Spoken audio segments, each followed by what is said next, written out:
नमस्कार दोस्तों, मैं हूं सिविल इंजीनियर जय कुमार तिवारी। मेरे यूट्यूब चैनल में आपका स्वागत है।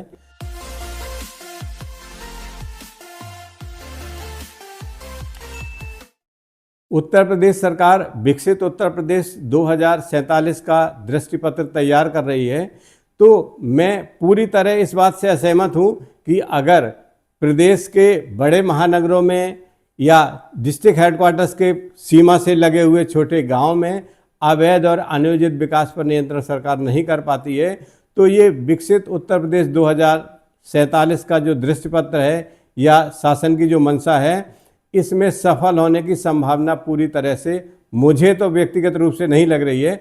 बाकी अगर आपको लग रही हो तो आप हमें कमेंट के माध्यम से ज़रूर बताइएगा। आप देखिए कि कितना बड़ा निवेश लोगों का है जो इन अवैध कॉलोनियों में होके डूब रहा है। तो ये बड़ा चिंता का विषय है। सरकार को इस पर सख्ती से कुछ कदम उठाने चाहिए और वीडियो के अंत तक बने रहिएगा। वीडियो के अंत में मैं बात करूंगा कि आखिर इसका कारण क्या है और इसका निवारण क्या है। दोस्तों, मैं इसी तरह के उपयोगी वीडियो आपके लिए बनाता रहता हूं, तो आपसे अनुरोध है कि इस वीडियो को अधिक से अधिक लोगों को शेयर करें, ताकि आगे भविष्य में आने वाले वो लोग जो प्रोस्पेक्टिव बायर्स हैं प्लॉट्स के या मकान के, वो इस अवैध कॉलोनियों में मकान या प्लॉट खरीदने से बच सकें और उनकी जो गाढ़ी कमाई की पूंजी है वो डूबने से बच सके। अब ये छल, अब ये प्रपंच बंद होना चाहिए।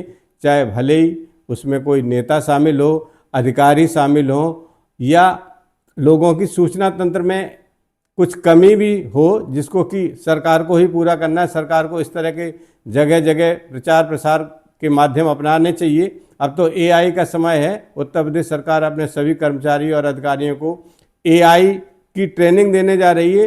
तो क्या ये संभव नहीं है कि इस तरह प्रचार प्रसार किया जाए और इतनी सख्ती रखी जाए कि एक भी आम आदमी का, गरीब आदमी का गाढ़ी कमाई का पैसा अवैध कॉलोनियों में ना फंसने पाए, वो पहले से अवेयर रहे कि यहाँ पे मुझे लेना है या नहीं लेना है। ये तो एक बात है। और दूसरी बात ये भी है कि अवैध कॉलोनियाँ, अवैध निर्माण हो ही क्यों जाते हैं, ऐसी व्यवस्था सरकार क्यों नहीं कर पा रही है। देश को आज़ाद हुए कितना समय हो गया है, 2047 में इसकी शताब्दी मनाए जाने की तैयारी पूरी चल रही है। विकसित उत्तर प्रदेश का दृष्टिपत्र तैयार हो रहा है, लेकिन अगर आम आदमियों की बड़ी पूंजी इसी तरह डूबती रहेगी तो इस प्रदेश का और इस देश का वो विजन या वो अचीवमेंट पूरा नहीं होगा जो विकसित भारत या विकसित उत्तर प्रदेश के लिए आवश्यक है। इस तरह की पूंजी डूबने वाली क्रियाओं पे सरकार को चाहे अवेयरनेस बढ़ा के या सख्ती बढ़ा के और नियमों में ढील दे के जरूर खत्म करना चाहिए। ये किसी भी दृष्टि से उचित नहीं है कि आम आदमी का पैसा किसी नेक्सस से या सरकार की किसी कमजोरी से डूब जाए। तो वो विभाग जो इसके लिए जिम्मेदार हैं, उन पर भी जिम्मेदारी फिक्स होनी चाहिए और उन अधिकारियों कर्मचारियों के खिलाफ भी कार्रवाई होनी चाहिए। तभी हम 2047 विकसित उत्तर प्रदेश या विकसित भारत के सपने को पूरा करने में अपना भी कुछ सहयोग प्रदान कर पाएंगे। आप देख रहे हैं कि इस समय विकास प्राधिकरणों में बिल्डिंग बायलॉज 2025 लागू हो गए हैं। उत्तर प्रदेश आवास एवं विकास परिषद में बिल्डिंग बायलॉज 2025 लागू हो गए हैं। सारी महायोजनाएं जीआईएस बेस्ड बनाई गई हैं। घर बैठे आप उनका लैंड यूज देख सकते हैं। तो जब जीआईएस बेस्ड सारी महायोजनाएं हैं, ऐप भी विकसित की जा रही है जिसमें जियो लोकेशन से आप अवैध निर्माण को ट्रेस कर पाएंगे और उसकी शिकायत कोई भी आदमी कर सकता है। इतनी सारी व्यवस्थाएं, इतनी सारी टेक्नोलॉजी, एआई से अब ट्रेनिंग देने का प्रावधान भी सरकार करने जा रही है। इतनी सारी जब टेक्नोलॉजी आपके पास है तो आप ऑफिस में बैठ के ही जान सकते हैं कि कहाँ निर्माण शुरू हुआ, उसी समय कार्रवाई कर सकते हैं। फिर भी ये कार्रवाई क्यों नहीं हो पा रही है, इनके कारणों पर आप भी कुछ कमेंट्स करके मुझे बताइएगा। दोस्तों, ये तो बात हुई विकास प्राधिकरण सीमा के अंतर्गत होने वाले अवैध निर्माणों की।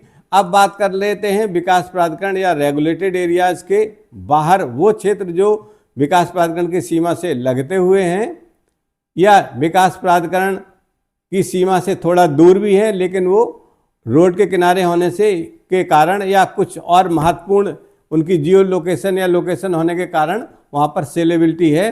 इसी तरह रेगुलेटेड एरिया की बाहरी सीमाओं से लगे हुए वो क्षेत्र जो आम तौर पर आर्थिक रूप से विकासशील होने की संभावना जहाँ पर है, उन क्षेत्रों में या जिला पंचायत के उन सभी क्षेत्रों में जो जिला मुख्यालय से लगे हुए हैं, अवैध रूप से बन रही कॉलोनियों की संख्या आप गिनती नहीं कर सकते हैं कितनी बन रही है। वहाँ पर भी जिला पंचायतों में भी पूरा एक तंत्र विकसित है, वहाँ पर जिला पंचायत का अधिकार है। तो जिला पंचायत ऐसे महत्वपूर्ण या आर्थिक रूप से उभरते हुए बाहरी क्षेत्रों में वो नियंत्रण क्यों नहीं कर पा रही है कि अवैध कॉलोनियां बिकती जा रही हैं। जिला पंचायत में भी ये ढर्रा चल रहा है कि वहाँ पर ना तो जेई हैं, जेई की संख्या बहुत कम है, इंजीनियर बहुत कम है, वहाँ पर क्लरिकल स्टाफ ही नक्शे पास करने की रिपोर्ट लगा रहा है। कई जिला पंचायतों में ये स्थिति है। सरकार को यहाँ पर भी ध्यान देना चाहिए कि जिला पंचायतों में आवश्यक संख्या में इंजीनियर्स और जूनियर इंजीनियर्स उपलब्ध कराए जाएं ताकि उसका तकनीकी परीक्षण किया जा सके और अवैध निर्माणों की रोकथाम के लिए वहाँ पर एक प्रभावी तंत्र विकसित किए जाने की अभी वहाँ कमी है, अभी नहीं विकसित किया गया है। एक प्रभावी तंत्र जो तुरंत अंकुश लगा सके इसकी व्यवस्था होनी चाहिए। जिला पंचायतों में अभी ये स्थिति भी बनी हुई है कि वहाँ पर कोई बिल्डर एक छोटे जमीन के टुकड़े पर लेआउट पास कर लेता है। मान लीजिए उसने 2000 वर्ग मीटर जमीन पर लेआउट पास करा लिया और वही 2000 वर्ग मीटर जमीन के लेआउट पास के टुकड़े को दिखाते हुए उसके 2000 वर्ग मीटर के आसपास लगी हुई जमीन को भी वो पास बताता है और 2000 वर्ग मीटर जमीन पास होने के बाद वो उसको दिखाते दिखाते 10,000 वर्ग मीटर उसके सराउंडिंग आसपास की जमीन भी बेच देता है। तो जब उससे 4 गुनी 5 गुनी जमीन प्लॉटिंग करके बेची जा रही होती है तब जिला पंचायत क्या करता है, पूरे प्रदेश में चाहे जिला पंचायत हो, चाहे विकास प्राधिकरण हो, चाहे रेगुलेटेड एरिया हो या जो भी नियत प्राधिकारी हैं इन क्षेत्रों को गवर्न करने वाले, वो सब जानते हैं। उसके बाद भी इस पर कार्रवाई नहीं हो रही है। तो मैं अधिकारियों की बात उतनी नहीं करूंगा, मैं सरकार को चेताने की बात कर रहा हूं कि भाई ऐसी सख्ती अधिकारियों पर करिए और ऐसी जागरूकता जनता के लिए पैदा करिए ताकि आम नागरिक ये समझ पाए कि यहाँ पर मेरा पैसा डूब सकता है, ये अवैध कॉलोनी है। आम लोगों में 90% लोग ऐसे हैं, मेरी जानकारी में मेरे चैनल पर लोग कमेंट करते रहते हैं, बाहरी क्षेत्रों में रहने वाले, उनको ये पता ही नहीं है कि नक्शा क्यों पास कराना है, ज़मीन मेरी है तो मैं क्यों नहीं बना सकता हूँ। तो अगर सरकार विभिन्न योजनाओं के जो प्रचार प्रसार में इतना पैसा खर्च कर रही है तो क्या इतनी बड़ी रकम डूबने वाले क्षेत्र में जहाँ अनियोजित विकास और अनियोजित कॉलोनी, अनियोजित निर्माण होते जा रहे हैं, उन पर भी जागरूकता लाने के लिए, आम जनता को जागरूक करने के लिए, प्रचार प्रसार के लिए इन सभी विभागों में एक अलग सेल जो आईटी से संचालित ये नहीं विकसित की जानी चाहिए। और जब तक ये प्रचार प्रसार की सेल विकसित नहीं की जाएगी, अवैध निर्माण पर लोगों को जागरूक नहीं किया जाएगा, अवैध कॉलोनियों के विकसित होने पर जागरूकता के माध्यम से और शक्ति के माध्यम से प्रशासन तंत्र उसके जीवन में भी खुशहाली आए निश्चित फार्मूला तय नहीं करेगा, चेहरे पर भी खुशहाली आए, पैसा डूबता ही रहेगा। और विजन 2047 का जो दृष्टि पत्र तैयार होने वाला है, मुझे लगता है कि उसमें ये बहुत बड़ी बाधा है। सरकार को उस पर तुरंत ध्यान देना चाहिए। जो अवैध कॉलोनी विकसित करने वाला नेक्सस है, जो जानबूझ के फ्रॉड करके झूठ बोल के लोगों को प्लॉट बेच देता है, उस पर सरकार को सख्ती अवश्य करनी चाहिए और उस पर सरकार को प्रचार प्रसार के माध्यम से जागरूकता भी लानी चाहिए। मेरा सिर्फ इतना कहना है। जो अनजान है, नहीं जानते हैं, उनके लिए ये तंत्र विकसित करने की बात हो रही है। अगर कोई जानबूझ के अवैध कॉलोनी में ले रहा है तो उसको सिर्फ सख्ती से ही रोका जा सकता है। जैसे ही ऐसे लोग सामने आते उन पर सख्ती की जाए, लेकिन अनजान लोग जो जानकारी के अभाव में सरकार के प्रचार प्रसार के माध्यम से या किसी नेक्सस या अवैध प्लॉटिंग करने वाले आदमी के बहकावे में आकर फंस जाते हैं, उनके लिए सरकार को सख्त कार्रवाई अवश्य करनी चाहिए। और मेरी सिंपैथी उन सभी लोगों से है जिनका पैसा अवैध निर्माण में डूब रहा है। भविष्य में ऐसा ना हो, इसके लिए मैं ये जागरूकता अभियान के रूप में ये वीडियो बना रहा हूँ।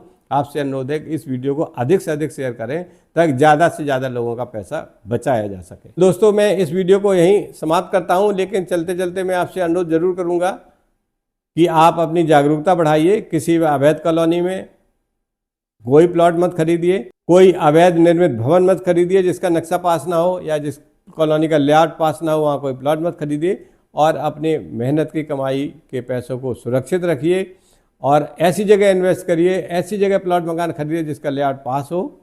तो कैसे आप चेक करेंगे, इसके बारे में डिटेल से मैंने इस वीडियो में बता दिया है। आशा है आपको ये वीडियो उपयोगी लगा होगा। आपसे अनुरोध है कि इस वीडियो को अधिक से अधिक शेयर करें और मेरे चैनल को सब्सक्राइब अवश्य करें। नमस्कार।